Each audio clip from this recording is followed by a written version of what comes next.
Дээлтэй ах гэдгээр нь бидний танил болсон баасан дорж гой төвд шуудингийн өмнө үндэсний хувцаараа гоё ном зарж зогсдгийг хүүхэд багчууд гэлтгүй бүх хүмүүс андахгүй. Тэрбээр 1989 оноос хойш 30 жилийн турш тасралтгүй ном зарж байгаамаа. Төв шуудингийн зүүн урд болонд жилийн 4 улиралд халуун хүүтнийг ис тооцсон тунчиг ховор номнууд зардаг ихэвчлэн уран зохиол, түүх, бариа цэцлийн ном, судалгааны номнууд цуглуулж зардаг юмаа. Түүний хажуугаар өнгөрсөн хүн бүр номыг нь харж, зарим нь түр саадан ямар нэгэн ном асууж ярилцдаг. 30 жил ном зарсан баасан дорж ах ямар ч хамаагүй ном зарж борлуулахыг хүсдэггүй. Бүгдийг нь өөрөө эхэлж уншиж, судалдаг. Тэгснийхээ дараа хүнд хэрэгтэй гэснээр нүүр бардам зарах туртай гинэ. Ингээд баасан дорж гуйтай ярилцсанаа хүргэж байна. Сайн мэцхан үзэгчдээ Энфост сурвалжлах хаг яг одоо баасан дорж ах дээр ирээдүйн та бүхэн бас андахгүй байх баасан дорж ахыг бол 89 оноос хойш ерөөхдөө ном худалдаалж төв шуудангийн хажууд бол 27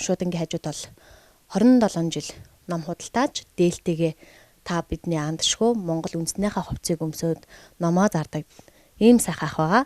Тэгээд энэ ахтай та бүхнийг уулзаж байна. Сайн байна уу? Сайн байна. Үүсэн тавлаг байна уу? За та манай үзэгчдэд бас өөрийгөө гоё дэлгэрэнгүй танилцуулаад ер нь анх яагаад ном гэдэг зүйлийг яг зарахаар болов хүн болгон бас өөрөөсөө сонирхолтой байдаг бах те тэр тусмаа та уран зохиолын ном. За 88 оны намар би нэг группт ороод тэгээд нэг автобусны жолооч байсан, их цалинтайч байсан. Тэгээд группт орсон хүн чинь группийн 3 дахь зэргийн групп гэдгээр 74-ний цалинтайгаар ингэж гарсан. Тухайн үед бол картын системд байсан Монгол улс. Тэгээд тэрээр амьдрах боломжгүй учраас ер нь ном зарж эхэлсэн. Анх ном зарж эхэлснээс хойш л одоо тэгээд 30 жил ном зарчлаа да. Тэгээд төв шуудангийн зүүн болонд одоо 27 жил боллоо. Цэцэг хүн буюу одоо мөнгөн заяагийн зүүн талын байшингийн үүдэнд 3 жил болсон тийм л. 30 жил гэдэг бас баггүй хугацаа. Ер нь ингээ эргээд харахад танд юу бодогдож байна? За ер нь бол одоо эргээ бодоход бол нэг хотлоо ярьж хулгай хийгээгүй гуйлах хийж одоо хүн амьтныг зовоогоогүй тийм л сайхан 30 жил боллоо. Олон танилтаа боллоо. За 69 орны Монгол эрдэмтдтэй танилцлаа. Одоо ер нь хүүхд залуучуудтай их танилцлаа. 30 жилийн хугацаанд энэ номны ашиг тусаар эхнэр хүүхдээ одоо орох оронтой даарч хөрөхгүй, өвдөж зовхгүйгээр амьдруулж чадлаа. Энэ л миний бүтээмж юм уу да. Номтой нөхөрлсөн хүн бол ер нь тэгэл юу ч хийж чадна л да. Тий, өөрийнхөө сансан бодсон буруу юм хийчихгүй юм бол сансан бодсон зүйлсээ бүтээж чадна. Номтой нөхөрлөөд буруу юм хийж байгаа хүмүүс нэг ч их олон харлаа.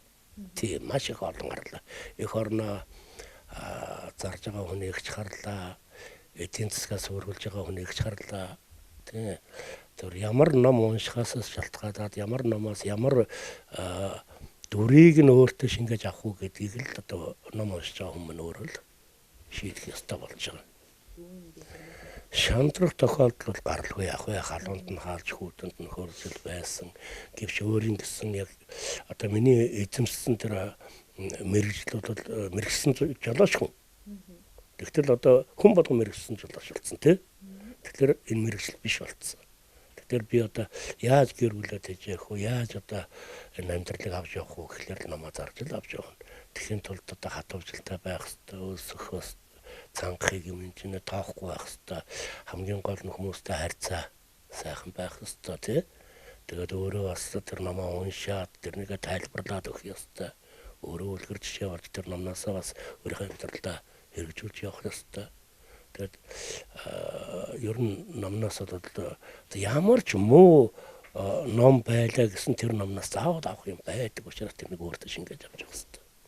Мөн 13 настайгаас эхэлж эмээгээ дагаж бариа засал хийдэг байсан баасан дорж ахын хувьд 2018 онд бариа засал хийх олон улсын эрхээ авсан гин. Хэдхэн хоногийн өмнө тэрбэр олон нийтийн сүлжээнд өөрийн захим хуудасаараа нэгэн пост оруулсан юм а.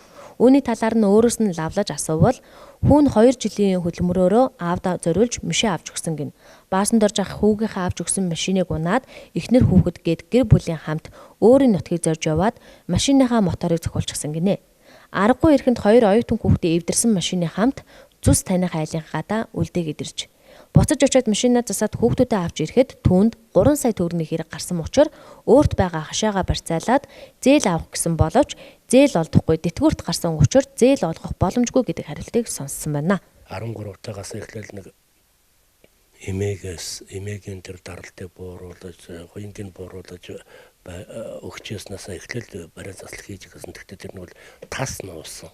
Тийм тухайн үед бол барай заслал хийж байгаа нэг хордог байсан, шоронд хийдэг байсан тий.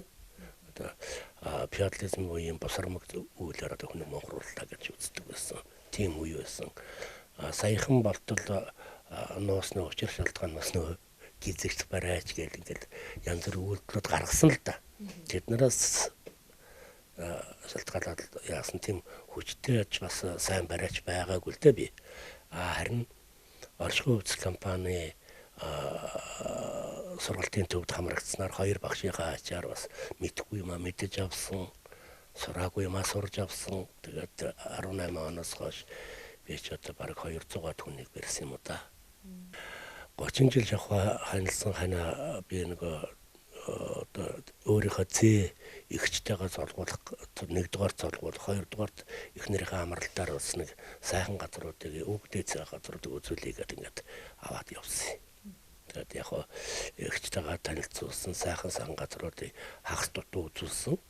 Тэгээд цахар суманд байдаг нөгөө 2 гигантны оршихур явж байгаа л усанд ус руу хүчтэй явж орсноор би өөрөө яваад орцсон. Тэгээд нөгөө моторонд ус залгуулчихгүй. Тэгэл мотороо гацаацсан. Тэгэл одоо тэр стимагийн мотор бол 2 сая 300 мянга тийм байна. Засварч 700 мянгаар явдсан байна. Тэгээ нэг 3 сая төгрөгийн бас хэрэгцээ гарч гаад өөрийн хур юм хур одоо цуглуулж байгаагүй тийм хүн чинь бас хэцүү байт юм байна. Өөрийнхөө цуглуулсан хадгалж байсан тэгээд уран зохиолын номнуудаа хямдунаар хүүхд залуучуудад өгөөд тэр мөнгө басгаж аваад явах санаатай. Ингээл хандсан, фэйсбүүкт хандсан. Ер нь одоо ямар хүн хөшиж өгөхөөс хөдлөж өгөх шүү дээ. Тийм учраас бас оюун санаа ч гэсэн тарих толгой ч гэсэн бас цэнэггүй байвал гөлөн болоод явчихна. Цэнэгтэй байж хүн амьдрах ухаанаа өөрөө сэтгэн бодоод ингээ явдаг учир шалтгаантай. Тийм учраас хүнээс гуйхаасаа илүүтэй хүнд оюуны хөдөлмөр оюуны тийм юу оруулж өмч оруулж өгчээж тэгээд би бас тэр хүнээс бас зохих хэмжээний бас нэг шагаллаа аваад тэгээд тэрүүгээрээ бас миний хүүгийн одоо 2 жил гаруй хийх хязгаараа манжгаад 60% цуглуулаад тэр 60%-аар авч өгсөн гэр бүлд авч өгсөн тэр машиныг л би аврах ёстой. Тэр машин дурсгал болгох ёстой. Миний хүүгийн бас гэр бүлтэй гэсэн тэр гаргаж ирсэн тэр сэтгэлийг би авч үлдэх ёстой юм. Тийм учраас л би энэ номнуудаа ингэ зарж байгаа. 2 хүүхэд нь бол одоо хөдөө машин тий одоо хараад байж байгаа. Тий саяхан танилцсан айлын гадаа одоо машинтайгаа тэгээд байж байгаа. Одоо наашлах байхаа тэгээд ер нь хүүхдүүдээ наашлуулад